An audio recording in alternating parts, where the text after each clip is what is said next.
வீணு ஆயா பத்தியா உனக்கு மேகி செஞ்சு எடுத்தாந்துக்கிறேன். பாட்டி உனக்கு மேகி செஞ்சு எடுத்துட்டு வந்திருக்காங்க. ஜாலி ஜாலி, வாமா உள்ளவா. தோசையம்மா தோசை, அம்மா சுட்டா தோசை. சூடான பிறகு பிள்ளைக்கு ஊட்டி விடுமா, நான் போயிட்டு வரமா. சரிம்மா போயிட்டு வா. பாட்டி செஞ்சது சூப்பரா இருக்காப்பா.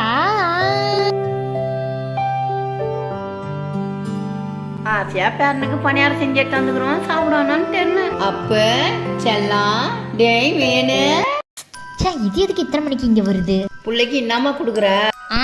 மேகி சாப்பிட்றான். மேகிலாம் கொடுக்காதம்மா, பிள்ளைக்கு அதெல்லாம் கொடுக்க கூடாதுமா. என் கையாலேயே பணியாரம் செஞ்சு எடுத்தாந்துக்கிறேன், இதை கொடுமா. என்னது பணியாரமா? இந்தா பிடிங்க. இது என்ன எண்ணெயில் செஞ்சீங்களோ? மேகி எங்கள் அம்மா சுத்த பத்தமாக தான் செஞ்சு எடுத்துகிட்டு வந்திருக்காங்க. நீங்கள் கிளம்புங்க. ஆசையா பிள்ளைக்கு செஞ்சு எடுத்து வந்தேன், இப்படி மூஞ்சா லட்சம் மாரி பேசுறியாம்மா?